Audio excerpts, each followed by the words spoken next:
Aegeus is my name. My family, I will not name it, is one of the oldest in the land. We have lived here inside the walls of this great house for many hundreds of years. I sometimes walk through its silent rooms. Each one is richly decorated by the hands of only the finest workmen. But my favorite has always been the library. It is here among books that I have always spent most of my time. My mother died in the library.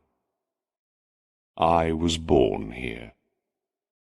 Yes, the world heard my first cries here, and these walls, the books that stand along them, are among the first things I can remember in my life. I was born here in this room, but my life did not begin here. I know I lived another life before the one I am living now. I can remember another time, like a dream without shape or body, a world of eyes, sweet sad sounds, and silent shadows. I woke up from that long night.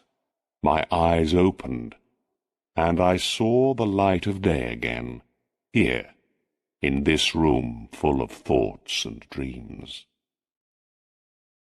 As a child, I spent my days reading in this library, and my young days dreaming here. The years passed. I grew up without noticing it, and soon I found that I was no longer young. I was already in the middle of my life, and I was still living here in the house of my fathers. I almost never left the house, and I left the library less and less. And so slowly the real world, life in the world outside these walls, began to seem like a dream to me. The wild ideas, the dreams inside my head were my real world. They were my whole life. Berenice and I were cousins. She and I grew up together here in this house, but we grew so differently. I was the weak one, so often sick, always lost in my dark and heavy thoughts. She was the strong, healthy one, always so full of life, always shining like a bright new sun. She ran over the hills under the great blue sky, while I studied in the library. I lived inside the walls of my mind, fighting with the most difficult and painful ideas. She walked quickly and happily through life, never thinking of the shadows around her. I watched our young years flying away on the silent wings of time. Berenice never thought of tomorrow. She lived only for the day. Berenice. I call out her name, Berenice, and 1,000 sweet voices answer me from the past. I can see her clearly now, as she was in her early days of beauty and light. I see her, and then suddenly all is darkness, mystery and fear. Her bright young days ended when an illness, a terrible illness, came down on her like a sudden storm. I watched the dark cloud pass over her. I saw it change her body and mind completely. The cloud came and went, leaving someone I did not know, Who was this sad person I saw now? Where was my Berenice, the Berenice I once knew? This first illness caused several other illnesses to follow. One of these was a very unusual type of epilepsy. This epilepsy always came suddenly, without warning. Suddenly her mind stopped working. She fell to the ground, red in the face, shaking all over, making strange sounds, her eyes not seeing any more. The epilepsy often ended with her going into a kind of very deep sleep. Sometimes this sleep was so deep that it was difficult to tell if she was dead or not. Often she woke up from the sleep as suddenly as the epilepsy began. She would just get up again as if nothing was wrong. It was during this time that my illness began to get worse. I felt it growing stronger day by day. I knew I could do nothing to stop it. And soon, like Berenice, my illness changed my life completely. It was not my body that was sick. It was my mind. It was an illness of the mind. I can only describe it as a type of monomania. I often lost myself for hours, deep in thought about something so unimportant that it seemed funny afterwards. But I am afraid it may be impossible to describe how fully I could lose myself in the useless study of even the simplest or most ordinary object. I could sit for hours looking at one letter of a word on a page. I could stay for most of a summer's day watching a shadow on the floor. I could sit without taking my eyes off a wood fire in winter until it burnt away to nothing. I could sit for a whole night dreaming about the sweet smell of a flower. I often repeated a single word again and again for hours, until the sound of it had no more meaning for me. When I did these things, I always lost all idea of myself, all idea of time, of movement, even of being alive. There must be no mistake. You must understand that this monomania was not a kind of dreaming. Dreaming is completely different. The dreamer, I am talking about the dreamer who is awake, not asleep, needs and uses the mind to build his dream. Also, the dreamer nearly always forgets the thought or idea or object that began his dream. But with me, the object that began the journey into deepest thought always stayed in my mind. The object was always there at the center of my thinking. It was the center of everything. It was both the subject and the object of my thoughts. My thoughts always came back to that object in a never-ending circle. The object was no longer real, but still I could not pull myself away from it. I never loved Berenice, even during the brightest days of her beauty. This is because I have never had feelings of the heart. My loves have always been in the world of the mind. In the grey light of early morning, among the dancing shadows of a forest, in the silence of my library at night, Berenice moved quickly and lightly before my eyes. I never saw my Berenice as a living Berenice. For me, Berenice was a Berenice in a dream. She was not a person of this world. No, I never thought of her as someone real. Berenice was the idea of Berenice. She was something to think about, not someone to love.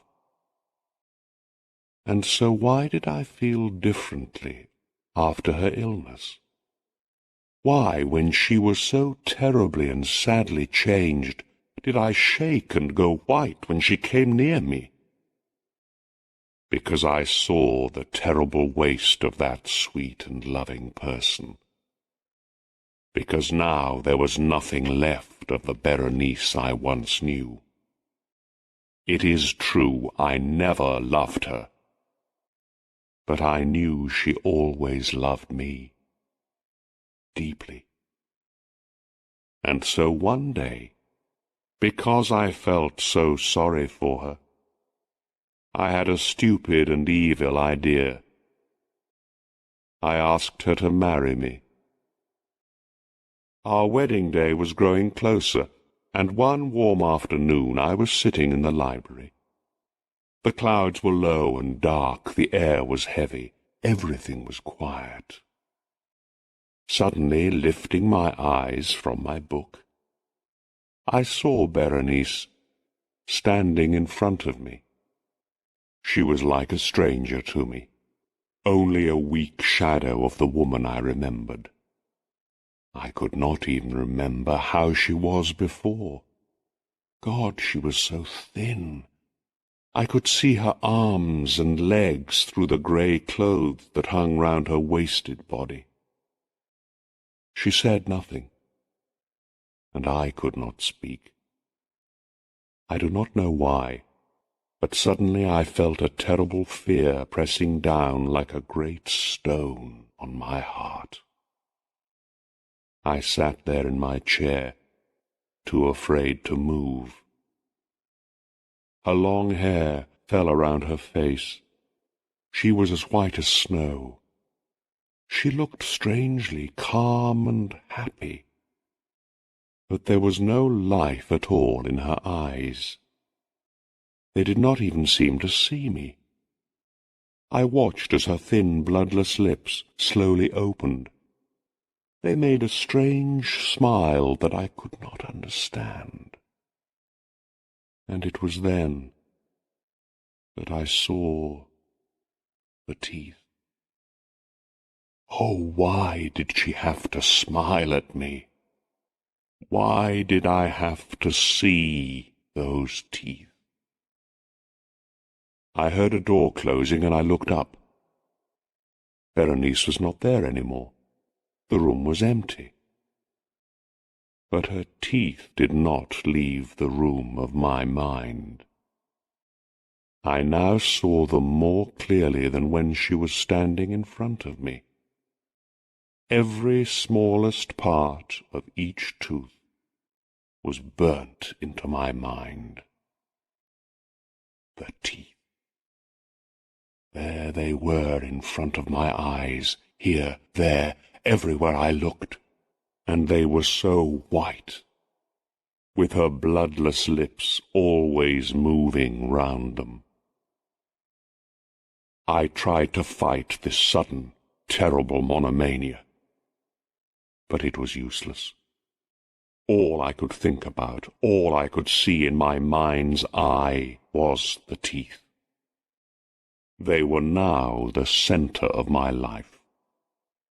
I held them up in my mind's eye, looked at them in every light, turned them every way. I studied their shapes, their differences, and the more I thought about them, the more I began to want them. Yes, I wanted them. I had to have the teeth. Only the teeth could bring me happiness, could stop me from going mad. Evening came. Then darkness turned into another day. Soon a second night was falling, and I sat there alone, never moving. I was still lost in thought, in that one same thought. The teeth. I saw them everywhere I looked, in the evening shadows, in the darkness in front of my eyes. Then a terrible cry of horror woke me from my dreams. I heard voices and more cries of sadness and pain. I got up and opened the door of the library. A servant girl was standing outside, crying. "Your cousin, sir," she began. "It was her epilepsy, sir. She died this morning." This morning? I looked out of the window. Night was falling. "We are ready to bury her now," said the girl. I found myself waking up alone in the library again. I thought that I could remember unpleasant and excited dreams, but I did not know what they were. It was midnight. They buried Berenice soon after dark, I told myself again and again, but I could only half remember the hours since then. Hours full of a terrible, unknown horror. I knew something happened during the night, but I could not remember what it was. Those hours of the night were like a page of strange writing that I could not understand. Next, I heard the high, cutting scream of a woman. I remember thinking, what did I do? I asked myself this question out loud, and the walls of the library answered me in a soft voice like mine. What did you do? There was a lamp on the table near me, with a small box next to it. I knew this box well. It belonged to our family's doctor. But why was it there now on the table? And why was I shaking like a leaf as I looked at it? Why was my hair standing on my head? There was a knock on the door. A servant came in. He was wild with fear and spoke to me quickly in a low, shaking voice. I could not understand all of what he was saying. "Some of us heard a wild cry during the night, sir," he said. "We went to find out what it was, and we found Berenice's body lying in the open, sir," cried. "Someone took her out of the hole where we buried her. Her body was cut and bleeding.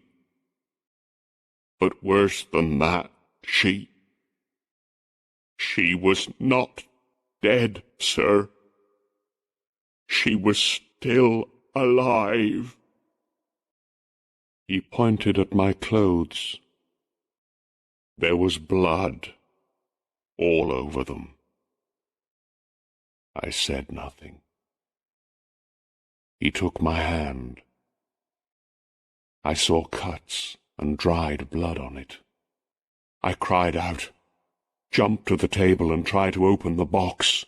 I tried and tried, but I could not. It fell to the floor and broke.